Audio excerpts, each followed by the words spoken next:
record this online so that if anyone wants, they can watch after the fact. Thank you for your patience in delaying 24 hours. The storm caused a delay in a funeral that was supposed to be Wednesday and ended up being on Thursday. So that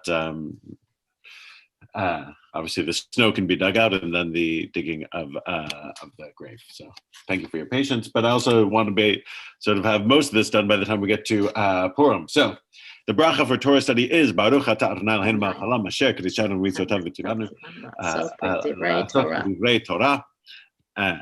And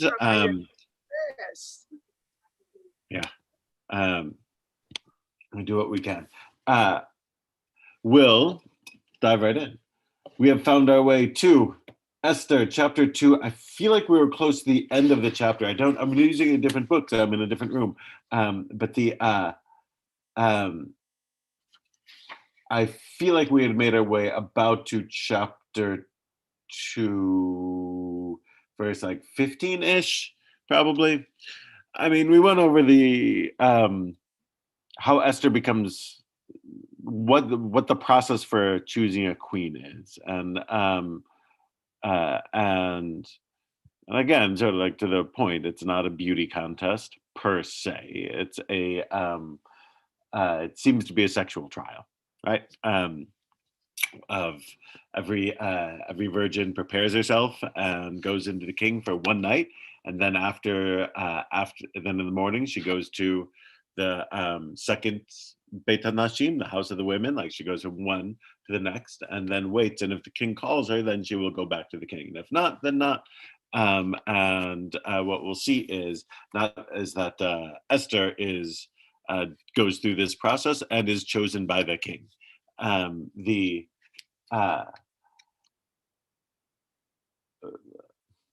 Obviously, of all the things that are being assessed by the king, beauty is but one of them. That's why it's overnight.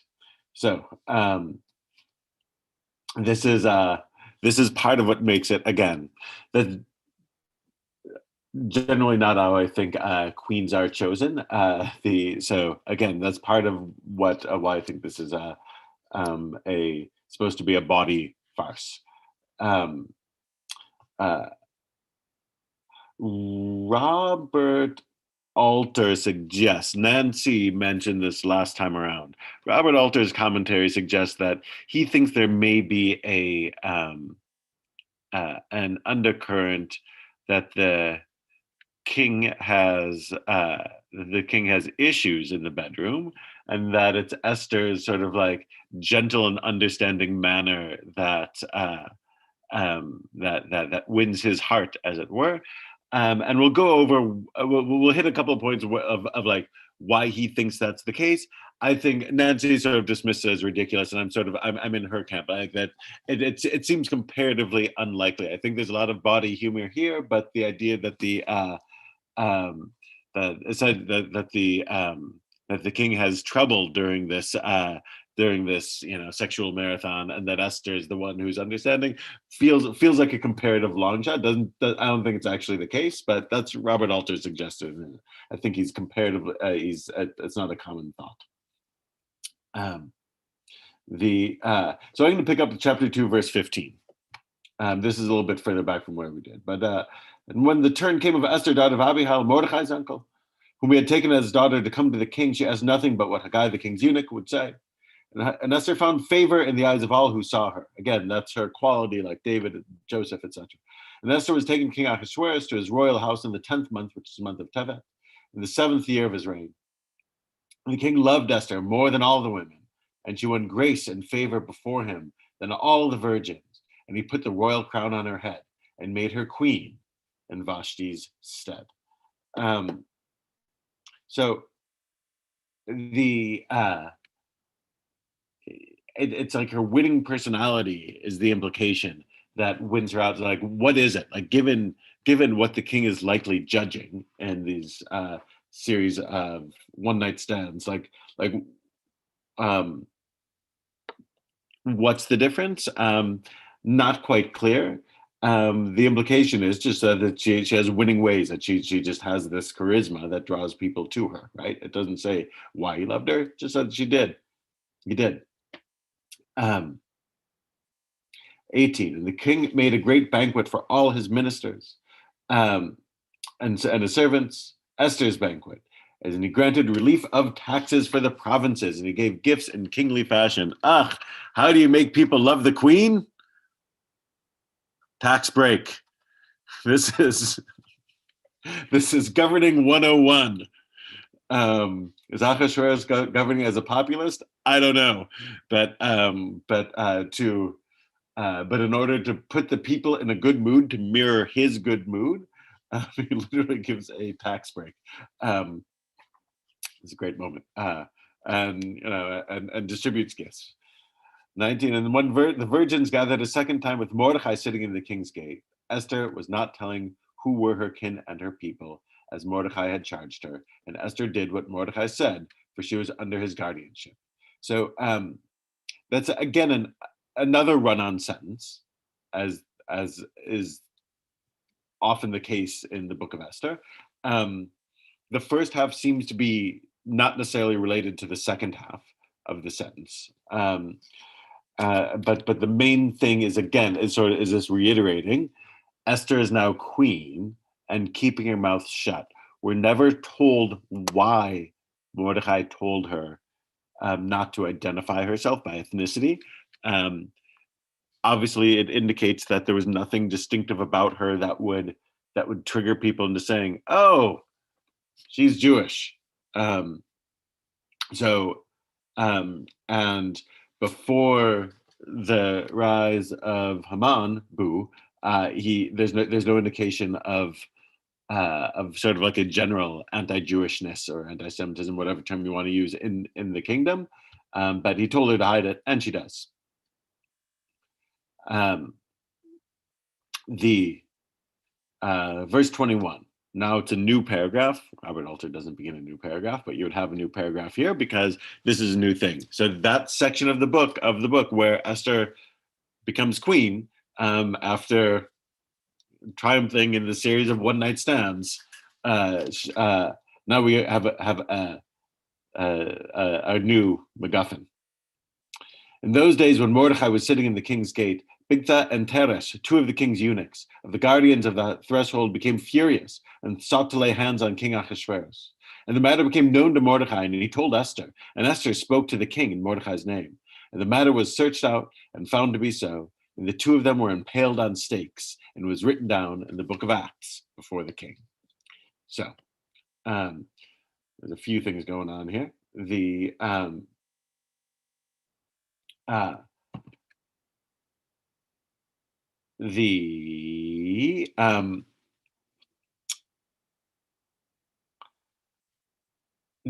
eunuchs might just be regular guards. That's one thing. Second thing is this is where Mordecai, who seems to be hanging out in the king's gate. That's like right outside the wall. One, that's where people hang out. That's where men hang out. And two, it seems that he might be keeping an eye on Esther, right? He's still Esther's guardian. She still is somewhat young. Maybe he doesn't, technically when you get married, you're supposed to be under your husband's control. We've talked about this any number of times, but who knows? Maybe this marriage to the Gentile doesn't count because it's not, it's not a Jewish marriage. Like, who knows? But he's still hanging around the gate. And it seems that because he's hanging around the gate, he hears the plotting against the king. They're planning presumably an assassination or a coup or an overthrow or an insurrection, whatever you wanted to say. Like, they seem to be planning something like this. Mordecai hears, and he gets word to Esther that this is going on. How does he get word to Esther? Got word to Esther. And then Esther spoke to the king in Mordecai's name, B'Shem Mordecai, and that's the key thing that's going to drive that's going to drive the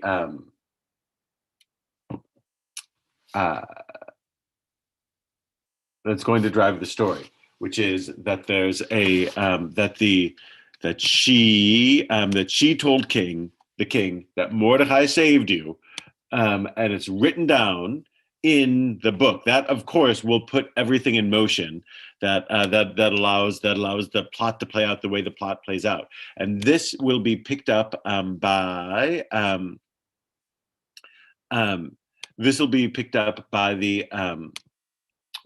rabbis towards the end of Pirkei Avot.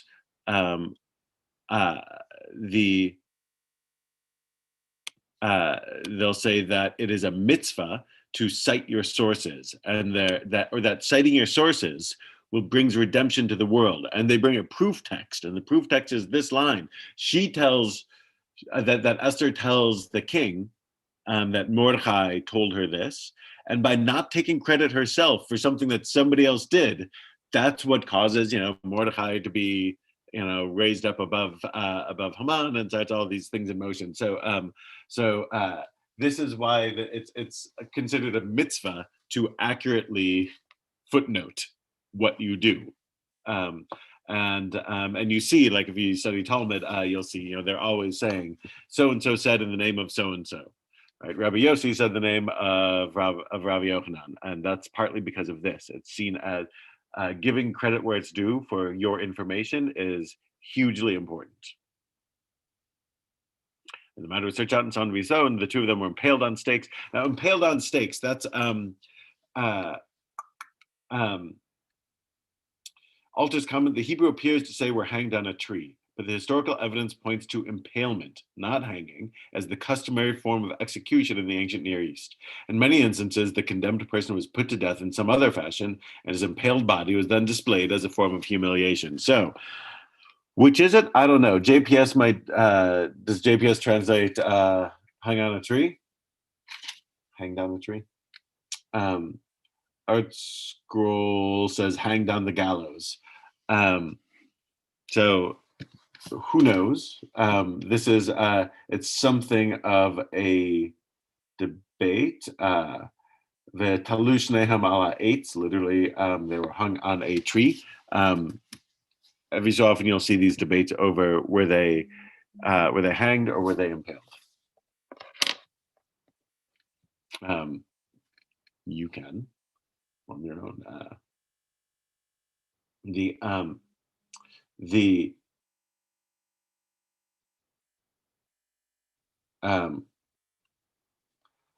Chapter 3. Now the plot takes a turn, right?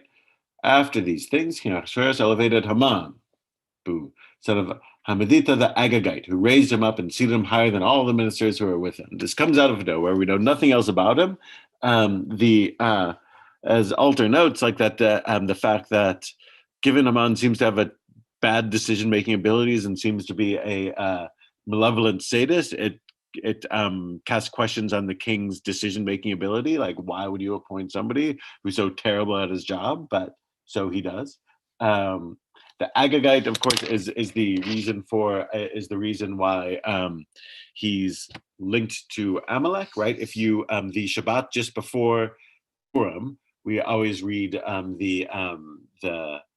the passage from the Torah asking to eliminate Amalek, who's the tribe that attacked the Israelites from the rear as they were going through the desert, trying to take out the most vulnerable, to kill the women and children and old people who were taking up the rear of the column.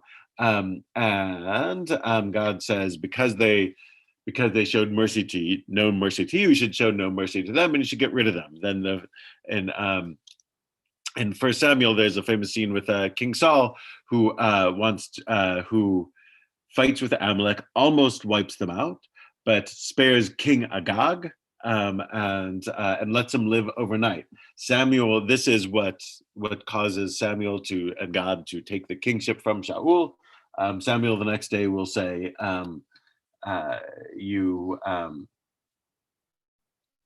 because you disobeyed God, the kingship is taken from you, and then Samuel kills Agag. So, is he an Agagite descended from Agag? I mean, who knows? It seems weird. It's not, like they did the author intend that? We don't know, because Saul was supposed to have killed all of the Amalekites. So how could if Agag just survived overnight, like how could, before Samuel kills him, like how could he have descendants?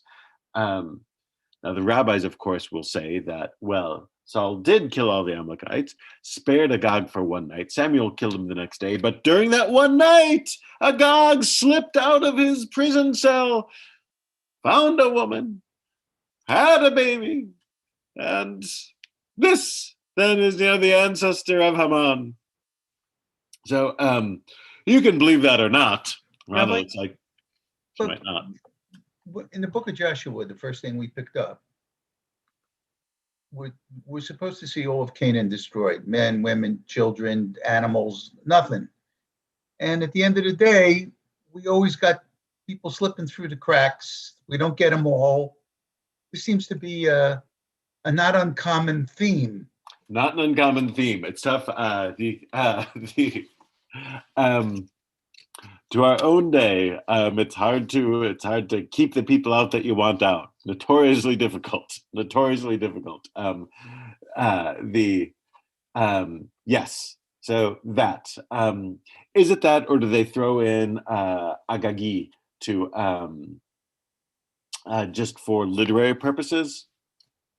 Who knows? Again, Alta's comment, obviously, no one in the actual Persian court could have been related to the Amalekites, but the ethnic identification is introduced in order to align Haman with the traditional arch enemies of the people Israel. So Alta is saying that, it's not like they're, this isn't, you're not appointing a foreigner to this role of being your quasi-ruler, Joseph notwithstanding, or Henry Kissinger notwithstanding, right? Like they're not doing that in ancient Persia. There's no Amalekites in the upper echelon, but about Mordecai notwithstanding, and Mordecai notwithstanding, right? Rabbi, Presumably, they're right. Are there no Persians who can do this job? Right. Rabbi, in the Jewish Study Bible, it says here that they extend Haman's genealogy back to Esau, therefore extending the rivalry between Mordecai and Haman even further, back to Esau and Jacob. Esau. Is that because Amalek is a descendant of Esau. If you look in the genealogies in Genesis of the descendants of Esau, Amalek is one of them. Which is again like a telling thing that they make a point of being like, I don't know, like this is your brother, as it were, or your cousin, however you want to frame it. See the let me let's see if they have a reference. I don't know. So we'll keep going. And all the king's servants who were in the king's gate would kneel and bow down to Haman, for thus had the king charged concerning him. But Mordecai would not kneel and would not bow down. All right. So the natural question that isn't answered is, why not? What's Mordecai doing? And why is he doing it?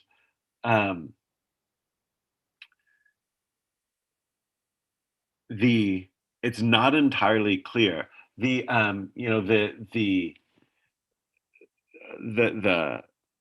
conventional wisdom, or the Hebrew school version, is that, well, Jews don't bow down, but that's not necessarily true. Meaning that we don't see that anywhere else. Elsewhere, we see Jews bowing down, and it's not a huge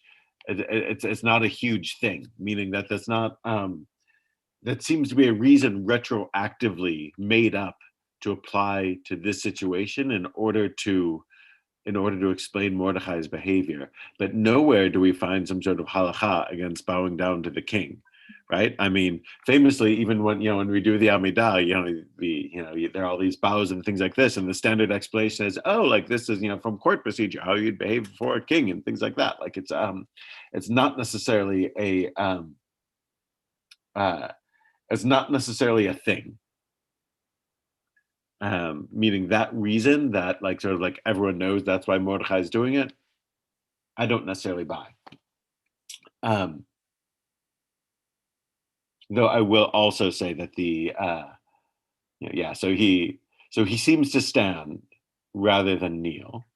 Obviously, in our society, we've had a debate the last few years of the relative respect levels of standing or kneeling and things like that. Like that's come up in vis-a-vis the national anthem. Here, notice that it's sort of the opposite of the debate going on in our society, where Mordechai seems to be standing instead of kneeling, and that's seen as disrespectful, whereas the current debate is the opposite, disrespectful, showing again there's no sort of like objective way of judging these things. It's a subjective thing.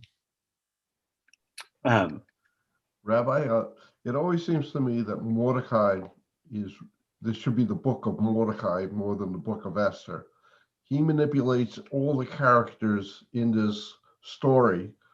The king, Esther, Haman, and I almost suspect he started the plot against the king and then turned in these guys so that he would that he could get access to the king, and he's always got an ulterior motive for doing anything in this story.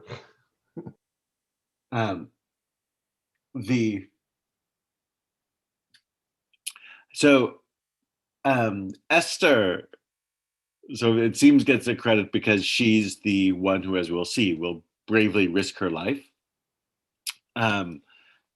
even though she's in a relative position of comfort. So she gets it. Certainly, the text suggests that there's an actual plot against the actual king, and that he reports it. Like, there's no hint that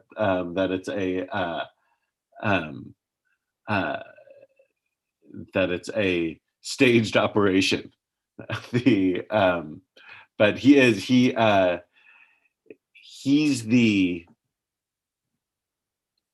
one of the masterminds of the situation. Though, as we'll see, Esther is portrayed as having a mind of her own and also helping devise the plan to make this all work. It's not all. She's not merely Mordechai's tool. She understands how the king thinks and will do what she can to manipulate him. So on some level, it is both. Though it's striking that it's named after her and not him. And we should watch this play out as it happens. Mordechai would not kneel and would not bow down. By the way, I have a more traditional source book here from the Midrash Rabbah. In their attempt to explain this, they say that Haman, the rabbis will say that Haman put an image of an idol on a necklace around his neck, so when you bowed to him, you would be bowing to an idol. Now, the fact that they had to come up with that explanation is another indicator that the ancient rabbis knew that Jews don't bow down wasn't an actual thing. They needed a reason for Mordechai not to bow down, so they make, it's the equivalent now of wearing a T-shirt with an idol on it. They have to make it that, well, of course he wouldn't bow down to an idol, so it must be that Haman was carrying an idol. That's why we do it. Otherwise, it just seems like Mordechai's playing fast and loose with his life, which isn't so that. Right.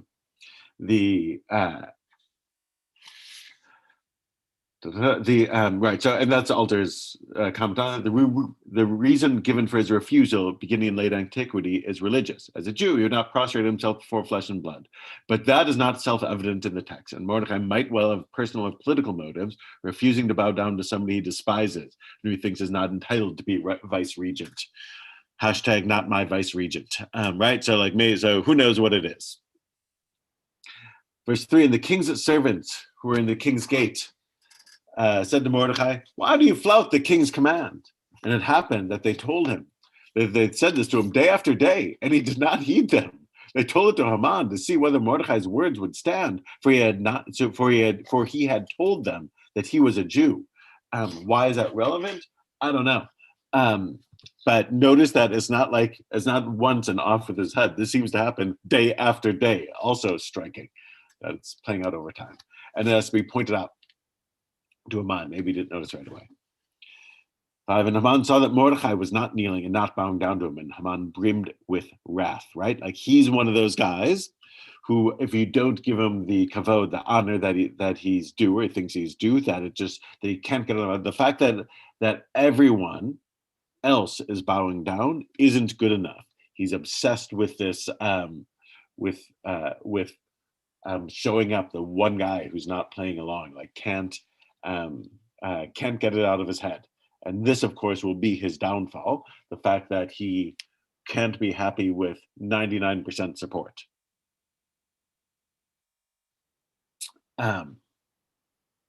6, and he scorned to lay hands on Mordechai alone, for they had told him who Mordechai's people were, and Haman sought to destroy all the Jews, Mordechai's people, who were in all Ahasuerus' kingdom. So this is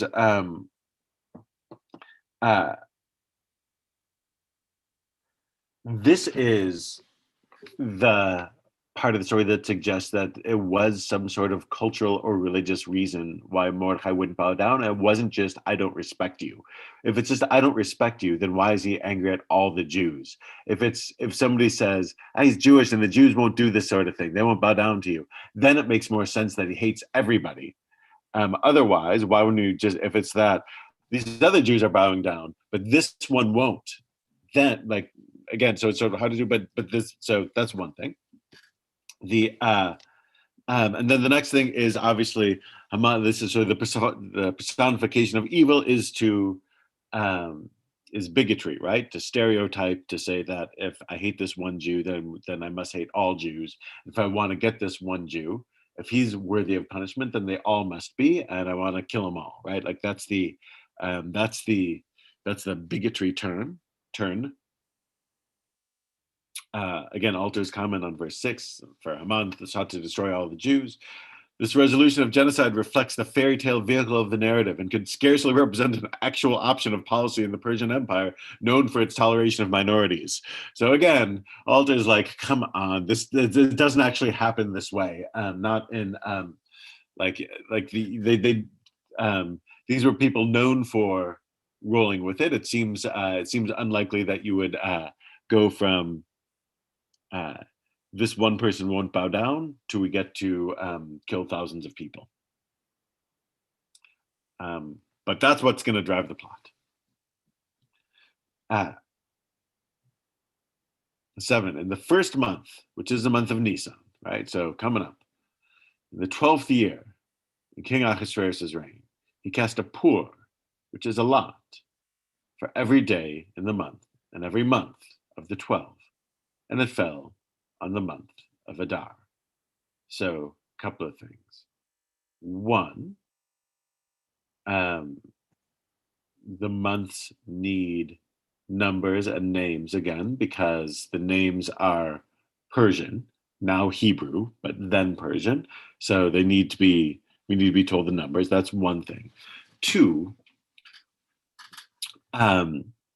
notice how it has to translate. Pur, which is a lot, goral, right? So the Hebrew for this is a goral, right? But for authenticity's sake, maybe they don't use the Hebrew word for a lot. They use the Persian word, and then they have to define it because their speaker, their audience might not know it, right? So this is a Persian loan word, thus is immediately glossed by the Hebrew word for lot, goral. The Hebrew plural form for the word Purim becomes the name of the carnivalesque holiday for which the Book of Esther serves as a rationale. So 12th year of King Ahasuerus' reign, remember, Esther becomes king in the 7th. The whole sex contest is in the 7th year. This is the 12th year. So she's been queen 5 years. Again, if she's say a late teenager when guessing, like just when she becomes queen, she might be in her early 20s at this point. Again, guessing. It fell in the month of it. So this is part of the like hidden hand of God to the rabbis. God, of course, will never be named in the Book of Esther, famously, but this gives the Jews, if he's going to draw lots, draw straws, apparently, like pulling the names of the months out of a hat. So and the fact that it falls on the furthest possible month, he does this in Nisan, April, and pulls Adar, March. So this gives the Jews 11 months to figure it out. If he had pulled out Nisan, then obviously they would have had like a week or two to figure out how to deal with it. If you would have pulled out, ER, then they would have had 5 weeks to figure it out. But in fact, they have 11 months. So this is a fortuitous thing. Alter's comment, it fell in the month of Adar. Adar corresponds approximately to March, placing Purim around the same time as Mardi Gras and other carnivalesque festivals marking the end of winter. No day is given in the verse. The one version of the Septuagint shows on the 13th day of the month, and that phrase may have dropped out through an error of tribal transmission, meaning, of course, we know that Purim comes around the same time as Holi in the Hindu calendar and Mardi Gras in the Catholic calendar. 8. Rabbi, Yep. isn't this before the Common Era, this story? Yes. So how are they making any connections with Christian dates that weren't even solidified well until like the 3rd or the 4th century? They fall at the same time. These, for the reasons you mentioned, isn't influenced by that. It's a note of cultural connection that it's common for, or that there are a number of different cultures that have carnivalesque holidays towards the end of winter. Got it. Thank you. Now we get to verse 8 is one of this like central lines of that stands out on that's influential in Jewish thought. Verse 8 says, and Haman said to King Ahasuerus, there's a certain people scattered and separate from the peoples of all the provinces of your kingdom, and their rules are different from every people's, and they do not observe the king's rules, and it does not pay for the king to leave them in peace. If it please the king, let it be written to wipe them out, and 10,000 talents of silver will I measure out to the court overseers to bring into the king's treasury. And the king removed his ring from his hand and gave it to Haman, son of Hammedatha the Agagite, foe of the Jews. And the king said to Haman, the silver is yours and the people's to do with as good in your eyes.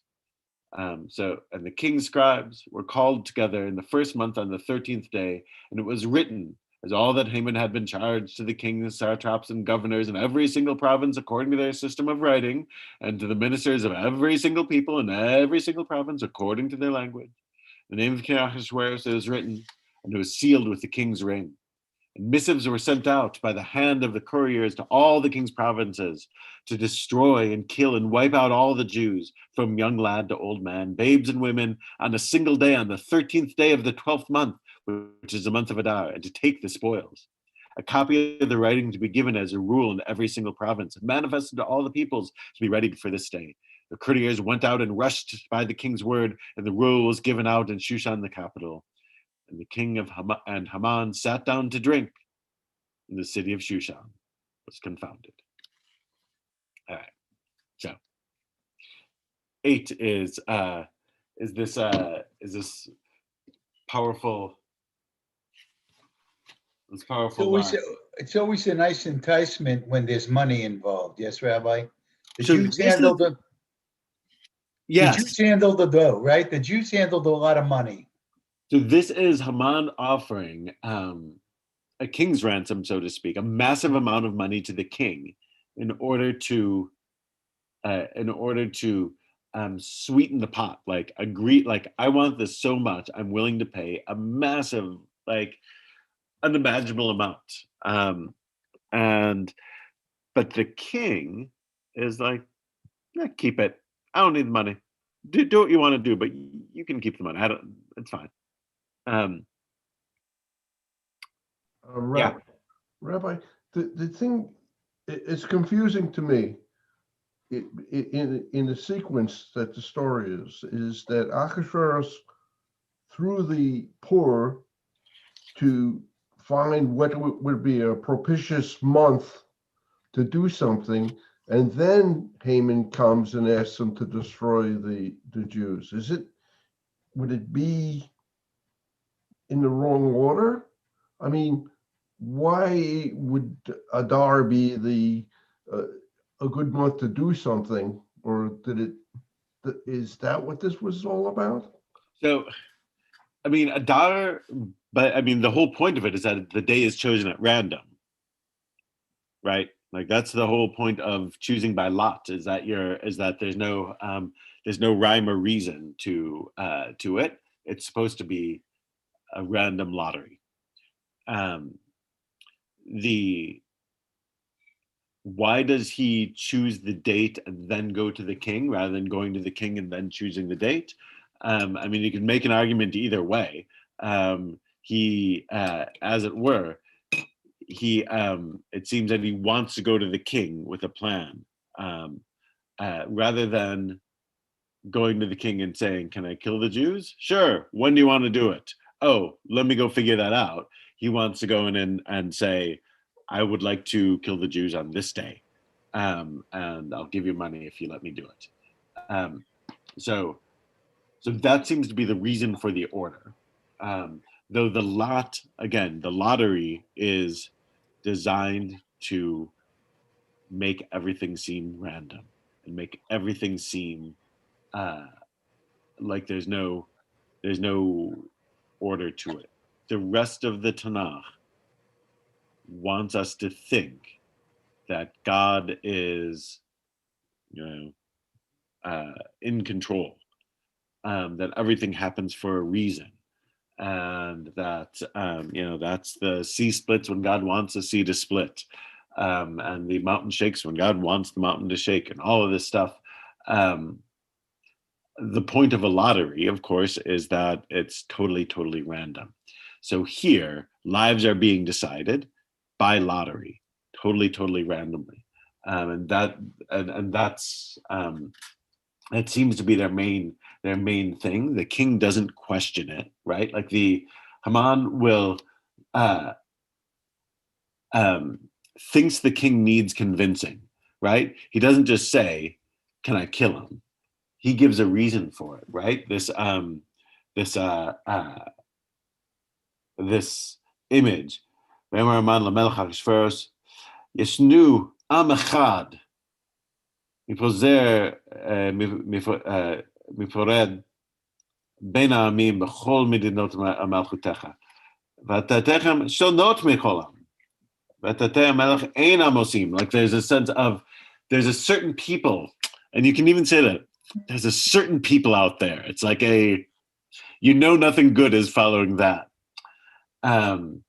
Scattered and separate, right? They're not even like they've embedded themselves amongst the people. They're not even like in one spot where we can just sort of like wall them off.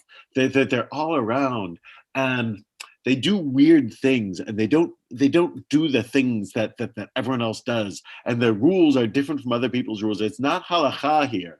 It's dat. It's the same word that we had from the start of the king's decrees. Like it's not the religious word for rules. It's like it's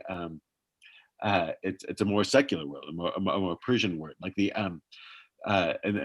rules are different from their rules, and they don't even seem to be doing what you want them to do, which certainly is true for Mordechai disobeying. And it doesn't pay for the king to leave them in peace, right? People who are different, you can't trust. This is something of a version of Pharaoh's brief speech before enslaving the Israelites.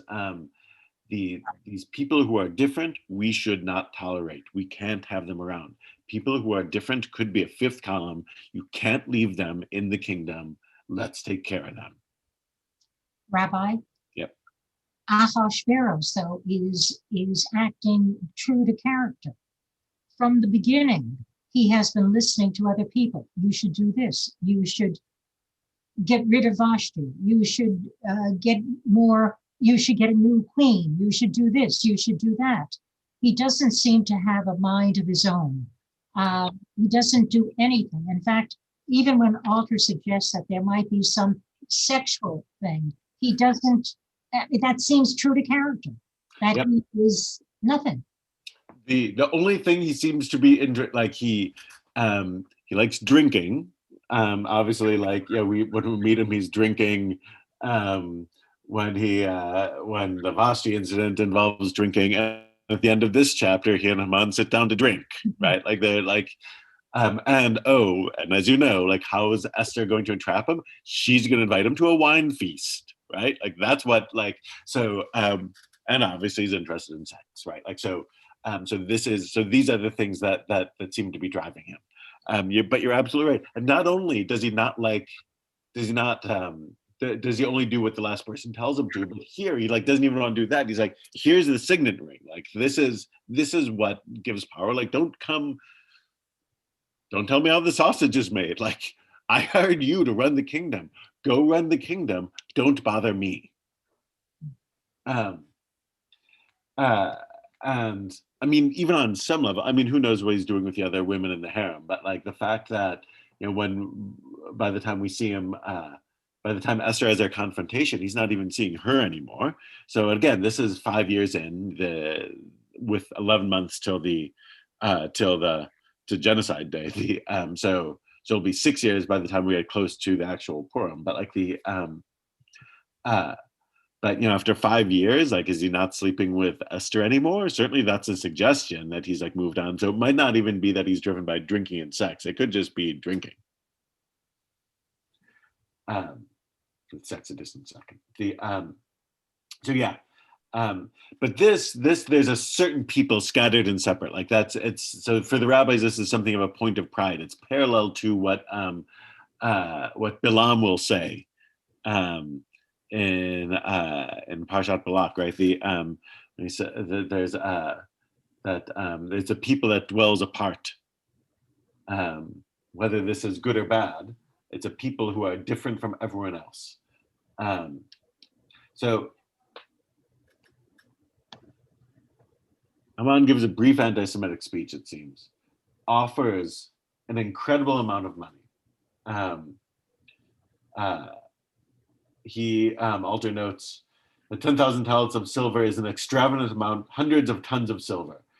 Haman's evident intent is to persuade the king to authorize a massacre by this huge gift to the royal treasuries, which is virtually a bribe. Haman would have had to be fabulously rich, which might be the reason Ahasuerus elevated him to the position of viceroy. And the king, and again, giving somebody your signet ring, that's like giving him your credit card. He can now do anything he wants. Once you've got the credit card, you're authorized to do whatever you can, right? That's the signet ring. And then again, there's this whole thing just a couple of times, just like it'll happen here in this section, and with the Vashti decree, everyone should that word is sent out, and all by messengers with all different styles of writing. So with the Vashti incident, women must respect their husbands. It's sent out to all corners of the kingdom in every different language. With the call for virgin tryouts, sent out in all different languages to every corner of the kingdom. Here, kill the Jews, sent out with all different languages to every corner of the kingdom. The Jews can fight back later on, sent out in all different languages to every corner of the kingdom. And then the same will happen with the decree for Purim. So there's an obsession with rules will keep coming up, and communicating in all different languages to every corner of the kingdom happens all the time. Something confuses me. Yeah. So Haman tells Esther not to tell anybody that she's Jewish. Right, Mordechai, right? I'm sorry, Mordechai, but they know Mordechai is Jewish. And But it's not presumably quite- they know Esther is related to Mordechai. So it doesn't quite add up. Right. So right, exactly. So what's good catch? when she says it in the name of Mordecai, does she say some random guy named Mordecai reported this to me? Because Mordecai is clearly the Jewiest Jew in the kingdom, right? Like he is out of the closet. Like his thing is being Jewish, it seems. So if anyone knows the connection between Esther and Mordecai, they would know that Esther is Jewish. And it seemed like, so how, so your question is a good one, right? Like, so like, how could it be that no one knows, specifically because Mordecai is sending her messages all the time. And again, like he's the most out guy that there is. I mean, at best, again, indication that it's supposed to be a laughy farce, that you're not supposed to take too literally, but correct. It seems to be that either they can be connected or not. I will say that the one thing that will possibly save it is that even that they never talk. They never, until near the end of the story, Mordecai and Esther like aren't in the same room talking. Like when it seems their communication is always through a messenger. So the messenger might know, but the messenger might be keeping it quiet. Right? Okay. Like I remember, I made a parallel reference earlier in this week on Tuesday night's class. Like I remember like seeing references of the Secret Service when during the late Clinton administration, when they would be like that the guys keeping watch of the White House gate would be like, I don't know, I think she's like the president's mistress. They knew, by definition, they had to know what's going on, but they're not the people who report to anyone else. Their job is just to guard the gate and keep their heads down and be quiet. So the same thing might be the case here of like, seems like Esther and Mordecai are related, but not my job to tell anyone. And the other thing, yeah. I guess the other thing that bothers me, I guess, is that Mordecai felt that he could not bow, could do this, not bow down to Haman, and can continue to do it when he knew that Haman was getting really mad at him and really upset, and he didn't think anything bad was going to happen. Now, maybe he didn't think anything bad was going to happen to all the rest of the Jews, but wouldn't he have expected something bad would happen to him? Like he'd get thrown into jail or get punished or... Right. Is this like where Ed suggested earlier? Is he like trying to like is he trying to force a confrontation? Right. Or right. So he may not have thought. I feel like the most logical thing is that he didn't think that Haman would strike out against everybody. Who would imagine that? And that if something bad happens to him, so be it. Again, it's like this is. I'm either going to be a political, but you can either say I'm willing to be a political prisoner. I'm not bowing down to the illegitimate Haman. Like I'm not going to recognize his authority. I simply won't. Like he's unfit for office. Or if it's a religious thing, either Jews don't bow down, or he's wearing, Haman's wearing an idol around his neck, and I won't bow down on that. Like ultimately, like I'm willing to sacrifice myself for this. I will be a religious martyr. If Haman comes and gets me, so be it. I can do no other. So that seems to be it. He probably doesn't anticipate everything bad happening, but just that I'm willing to take it on my own. Maybe he didn't think anything would happen to him because he had that hook inside the palace. Right. Or he thinks or he thinks that he's got enough connections that he'll be able to lobby for a pardon, as it were. This king is obviously extremely easily manipulated. Why would they even put in the phrase about him and offering this fantastic bribe and then him refusing it? That sort of it's He could have it's bought a lot of almost- drink with that money. Correct. It's I keep saying not to take it seriously, but I take it super seriously, and I've thought about I've thought about all of these little things. Like, yeah, exactly. Like, it seems to be that he's. It's almost like to show that he's disinterested even in that. You can't say it underlines the evil of the situation. Haman's evil enough to make the bribe, and the king is disinterested enough to refuse it. It's not even the king isn't. He's not saying okay because he wants the money. He's saying okay because he doesn't care. And it's the decision he doesn't have to make. A decision he doesn't have to make. Right. That and the point might be that if he does it for the money, then it's a different lesson about bribes and money corrupting. But like by making explicit that it's not about the money, it makes it something else and something a little more nefarious. And it's easy for us to understand, people do things because they want money. It's sort of like more important to understand, people do things because they don't want to be inconvenienced, or because they're bad, or because they're driven by hate. To bring it full circle, that was the quote to the Churchill book I read. Churchill says that hate is to government what acid is to chemistry. Which I'm not quite sure I understand it, but like that. But it's a great. Anyway, so this is driven by hate. Then again, the key thing is everyone else goes to work, getting the decree out at the end, and the king of Man sits down to drink. Again, he's always drinking. And then there's this image. It's parallel to the brothers sit down to eat and drink when Joseph is in the pit.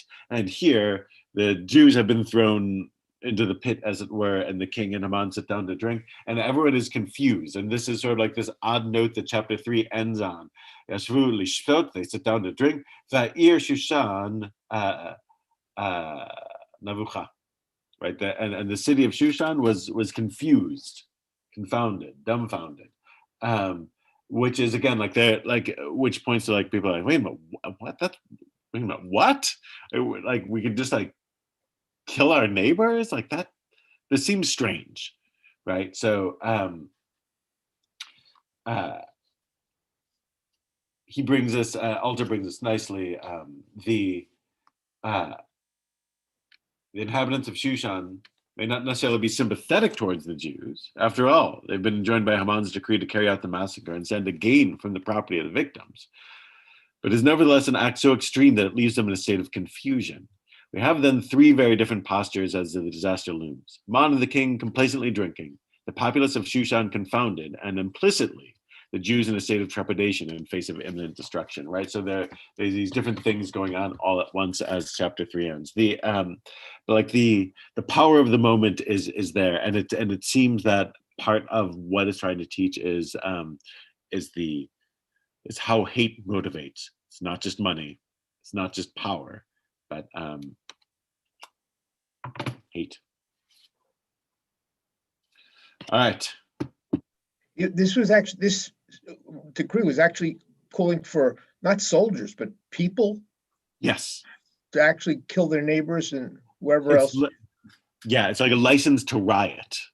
It's like Kristallnacht. It's a pogrom. What we would call a pogrom, right? Yeah. Right. That they essentially the police are going to turn their backs. The authorities are going to turn their backs, and all the normal rules of not hurting and stealing are going to be suspended. So we take care of these people, and not only do you get to act out your dark fantasies or your dark urges or get back at the people who you don't like, but obviously part of the incentive is that even if the king turns it down, as Alter makes clear, like, you can take their, once you kill them, you can take their stuff. So yeah, I like that. That's part of the logic of a pogrom. So, Rabbi, I'm assuming that the book of Esther is the last we hear of Esther. She has no children, and her story ends. Right. I mean, correct? We don't. She doesn't pop up anywhere else. Okay. I mean, we can fill in on Midrashim later on, but yeah. Okay. The any children they have would be somewhat conflicted. Remember when Dad tried to kill Mom? They'd have some baggage. We will pause there. The